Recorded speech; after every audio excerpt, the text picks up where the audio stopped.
All right, today we're going to talk about the 5 worst things about the Chihuly collection.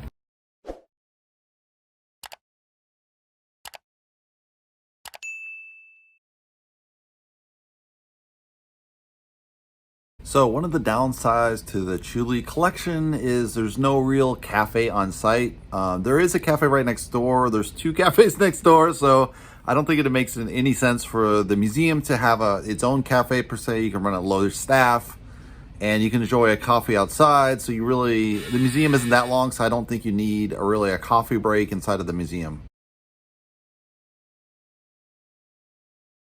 So one of the surprising things I found in the bookstore was there was cups with a Chihuly design, but it was made in China, and it's like, this guy's a glass maker, so why is he farming out his ceramics to China? It seemed kind of weird, but that's a little bit of a downside there.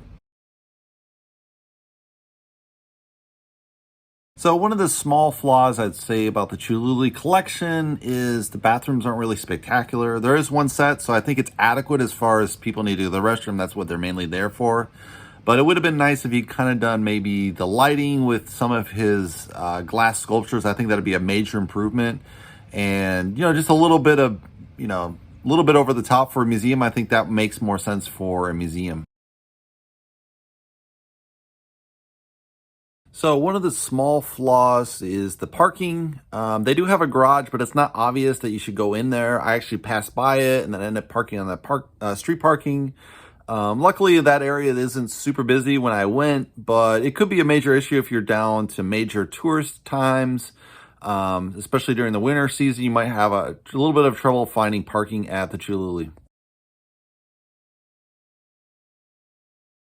So another small flaw in the museum is it's only singular artist focused, which obviously that's what I went there for. So I don't know if that's really a flaw, but it would be nice to kind of see it in reference to other artists. I think he's talking about how his time he studied in Italy in his video, and it would have been kind of nice to see some of those representational artworks to kind of see like how it differs from Chihuly, to understand it within the whole basis of glass sculpture itself. And that concludes the worst 5 things about the Chihuly Museum.